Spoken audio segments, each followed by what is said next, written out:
Elected to office, we know, we have seen that they've made changes for the better. They've improved people's lives.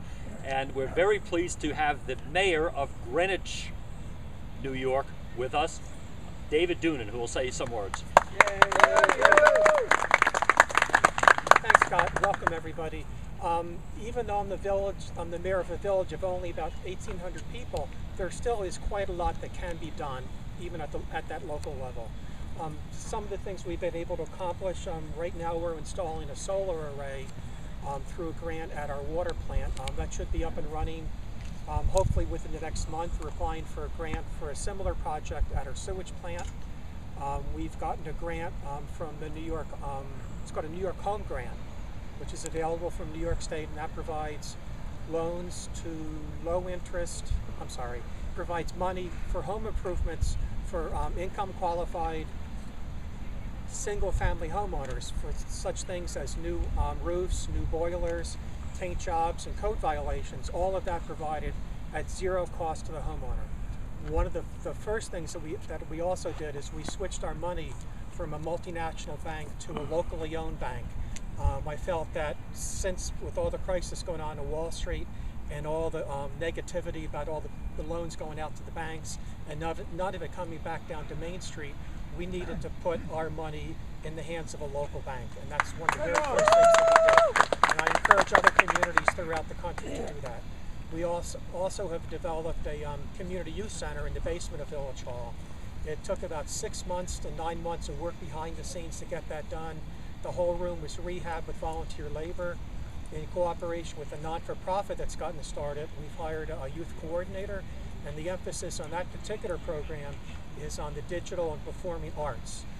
We've invested in brand new Macintosh computers with the latest editions of Final Cut Pro, so the youth can learn how to develop and edit their own films.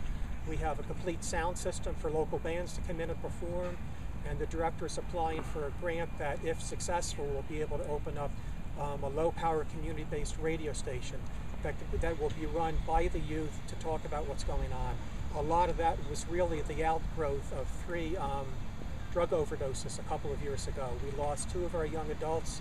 A third one we almost lost, but fortunately somebody reached out and called 911 and we were able to save them. So this is sort of a reach out from that. There's an awful lot of other things that are going on. We've opened up a community garden. When people first approached me about that 3 years ago, I didn't really take it seriously because, you know, we're like anywhere in the village, within 2 minutes you're out in the countryside.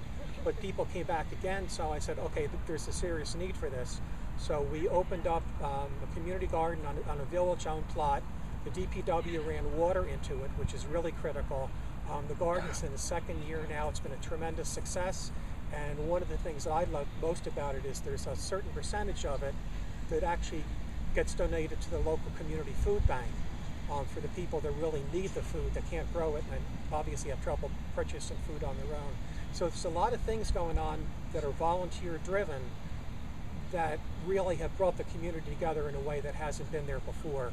I've heard a number of people here talk about jobs. That's obviously a really critical issue as well. We've actually targeted a couple specific industries we're trying to bring into the community, one of which is a craft brewery. And the reason we've targeted that is it can create anywhere from 5 to 30 or more well-paying blue-collar manufacturing jobs that simply don't exist anymore. And it's hard to find industries that create those types of jobs. Well, we have a location for that. We've also targeted that because it gives the opportunity to partner with a local agricultural community, which is really critical in our area. And they could partner 2 different ways. One, they could work with the local farmers to grow hops, and there are a number of farmers that are already doing that and selling it to craft breweries throughout the region.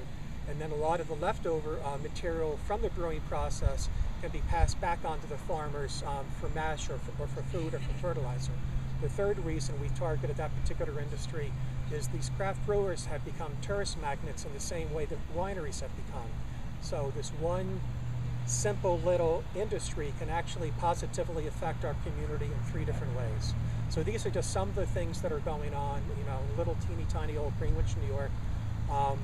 There's a lot more to come. You know, we've had some ups, we've had some downs, but we tried to make the local government as responsible and as open to the public as possible. Thank you, everybody. Thank you, Scott. Thank you.